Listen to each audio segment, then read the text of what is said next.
Diasco Foot, miroir du football de la diaspora congolaise.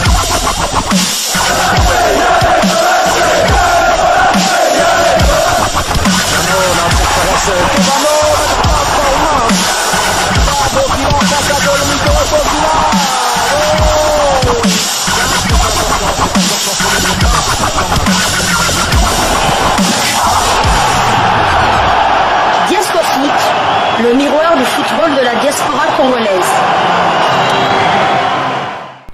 Vous êtes sur Diasco Foot, le miroir du football de la diaspora congolaise. Diasco Foot vous dit bonjour, tout le plaisir est pour nous de vous retrouver, mais surtout de savoir que vous êtes nombreux en train de suivre votre chaîne YouTube dédiée uniquement aux footballeurs de la diaspora congolaise. C'est l'heure de partager avec vous une information qu'on a pu récolter pour vous dans le cadre de cette chaîne YouTube Diasco Foot, le miroir du football de la diaspora congolaise. Et pour le numéro d'aujourd'hui, nous allons parler léopard de la République démocratique du Congo, léopard A. Bien évidemment, avec le changement qu'il y a eu à la tête du staff technique de notre équipe nationale, nous allons parler d'un entretien qu'a eu en tout cas accordé le tout nouveau entraîneur des léopards de la RDC dans un article paru hier lundi 5 septembre à sofoot.com et titré « Des sabres, je comprends qu'à Niort, l'annonce de mon départ a été mal perçue. » Des sabres, l'entraîneur des léopards de la République démocratique du Congo, revient donc dans cet article sur son départ de Niort pour la République démocratique du Congo afin de diriger le staff technique des léopards de la RDC. Je vais partager avec vous donc le contenu de cet article.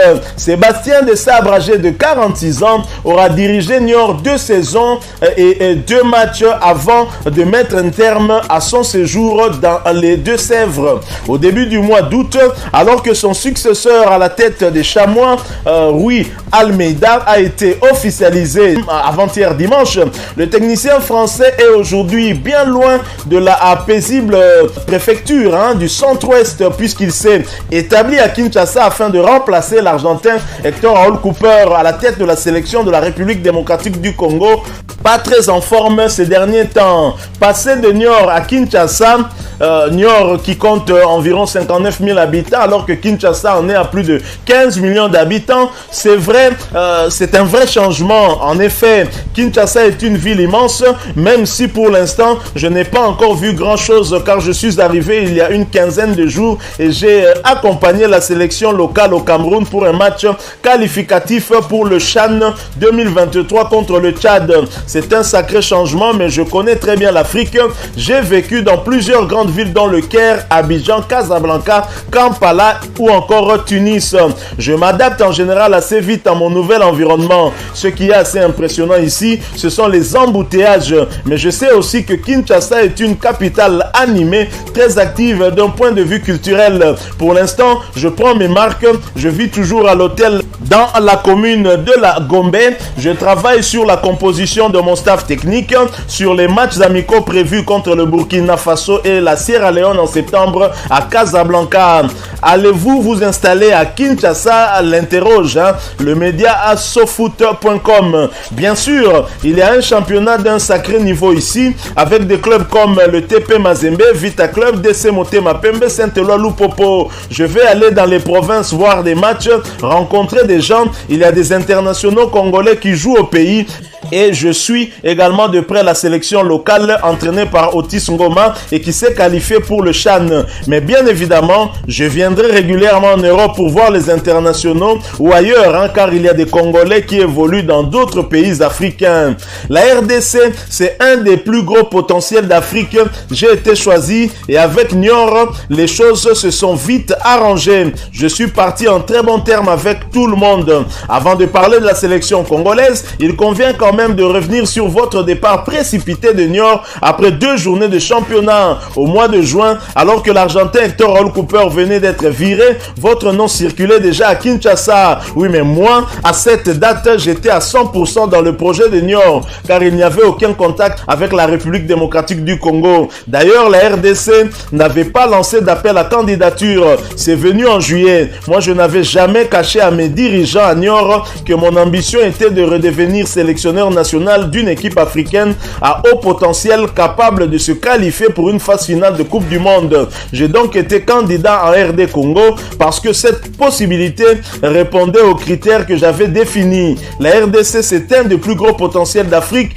J'ai été choisi et avec Niort, les choses se sont vite arrangées. Je suis parti en très bon terme avec tout le monde et j'ai encore des contacts avec Michael Hanouna, le directeur sportif avec qui j'ai passé 2 très bonnes saisons. Revenir en France m'a fait du bien après avoir passé des années à l'étranger, notamment en Afrique. Au niveau du timing, ce n'était en revanche pas vraiment ça, même si vous n'y étiez pour rien. La Fédération congolaise avait annoncé votre nomination quelques heures avant le match face à Bastia le 6 août. On a connu plus fair play. Oui, mais on ne choisit pas toujours forcément le meilleur moment. Je comprends qu'à Niort, ça a été mal perçu. C'est comme ça, on ne va pas refaire l'histoire. Avec Niort, je me suis entendu pour que je puisse partir et moi, je souhaite que du bon à ce club. J'y ai passé 2 années et très enrichissantes. Niort, c'est un club qui n'a pas beaucoup d'argent, qui s'est appuyé l'année dernière sur des très jeunes joueurs pour se maintenir en Ligue 2. On avait terminé à la 13e place alors que l'année précédente, on s'était sauvé lors des barrages face à Villefranche. Mais jouer le maintien, ce n'est pas facile tous les jours. Vous avez beau être à Niort, dans une ville calme, dans un environnement plutôt tranquille, la pression, vous l'avez. Car maintenir le club au niveau professionnel avec des moyens financiers limités, ce n'est pas évident. Alors vous avez aussi prouvé aux dirigeants français assez frileux dans ce domaine qu'un compatriote qui entraîne depuis des années en Afrique peut réussir quand il revient dans son pays. J'espère que cela aidera un peu à faire changer la mentalité. Niort m'a fait confiance et je pense avoir atteint mes objectifs. Revenir un jour en France, je ne sais pas. Je viens de m'engager en RDC pour 3 ans. C'est la seule chose qui m'intéresse. On verra un jour s'il y a des opportunités en France pour entraîner en Ligue 1. Honnêtement, je n'y pense pas. C'est un vrai pays de football avec des supporters passionnés et exigeants. Mais comme cela arrive presque partout, la sélection traverse une période difficile. Alors revenons à la République démocratique du Congo. Avez-vous l'impression d'arriver dans un pays où le football est en crise? Pas en crise, mais il traverse clairement une période assez compliquée au niveau de sa sélection nationale. Elle ne s'est pas qualifiée pour la CAN au Cameroun ni pour la Coupe du Monde et elle est mal partie pour les qualifications pour la CAN 2023 qui va se jouer en Côte d'Ivoire. Les supporters sont déçus et c'est normal. Moi, j'ai signé un contrat de 3 ans en tant que sélectionneur-manager. L'objectif, c'est la CAN 2025 et la Coupe du Monde 2026.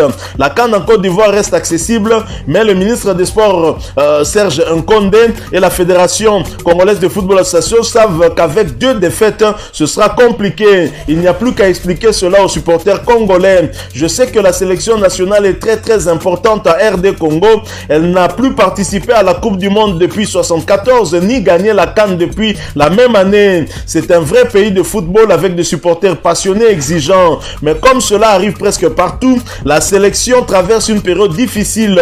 Moi, je suis là pour qu'elle atteigne ses objectifs, pour qu'elle fasse de nouveau partie des meilleures équipes africaines. Il y a ici un potentiel incroyable, en plus des joueurs qui évoluent à l'étranger. Je sais que j'ai la pression, mais ça ne me fait pas peur. Au contraire, je me nourris de cela. J'avais envie de revivre une expérience dans un grand pays africain. Certains joueurs se sont récemment plaints de problèmes récurrents de manque d'organisation au sein de la sélection. Avez-vous identifié les problèmes?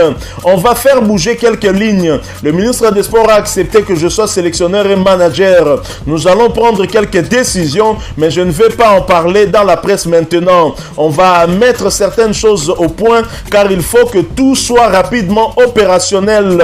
La sélection va jouer en septembre, puis peut-être en novembre et en mars prochain. On jouera 2 matchs qualificatifs décisifs face à la Mauritanie. Si on veut garder nos chances d'aller en Côte d'Ivoire, il faudra les gagner et tout doit être fait pour mettre les joueurs dans les meilleures conditions. Voilà, donc ça c'est l'entretien qu'a eu à accorder aux médias sofoot.com le sélectionneur national de la République démocratique du Congo, Sébastien Desabre. En tout cas, moi je suis d'accord en tout cas avec tout ce qu'il vient de dire. J'espère qu'il pourra atteindre atteindre les objectifs qui lui sont fixés. On est certes conscient que pour la CAN 2023 qui se jouera probablement en 2024 en Côte d'Ivoire, c'est quand même assez compliqué, même si c'est pas impossible. Le temps pour lui d'essayer de remettre les choses en place et d'essayer d'amener une certaine organisation dans cette sélection. Je crois que les choses pourraient en tout cas aller pour le mieux. Tout ce que nous pouvons le souhaiter, c'est bonne chance pour la suite et que surtout qu'il remette notre équipe nationale à niveau afin que nous soyons compétitifs et que nous puissions en tout cas regagner en tout cas des titres, parce que la dernière fois que la RDC était au sommet sur le toit du continent, c'était en 74, même si on a eu par la suite à monter quand même sur le podium en étant troisième de la Coupe d'Afrique des Nations, d'abord en 98 et ensuite en 2015. Voilà, nous sommes arrivés à la fin de ce sujet. Si vous l'avez aimé, n'hésitez pas à nous laisser un maximum de j'aime. N'hésitez pas non plus à partager avec nous votre opinion. Si vous en avez une par rapport au sujet que nous venons de vous proposer, laissez-la nous à travers un commentaire. Abonnez-vous si vous êtes nouveau ou ancien, que vous ne vous êtes pas encore abonné sur cette chaîne Diascofoot, parce que nous sommes le miroir du football de la diaspora congolaise. Et n'oubliez pas qu'en vous abonnant apparaîtra une petite cloche de notification. Cliquez dessus pour ne plus rien manquer des prochaines vidéos que nous allons vous proposer. Encore une fois, merci à vous, avec espoir de vous retrouver très bientôt avec un autre sujet d'actualité. En attendant, portez-vous bien et Diascofoot vous dit au revoir.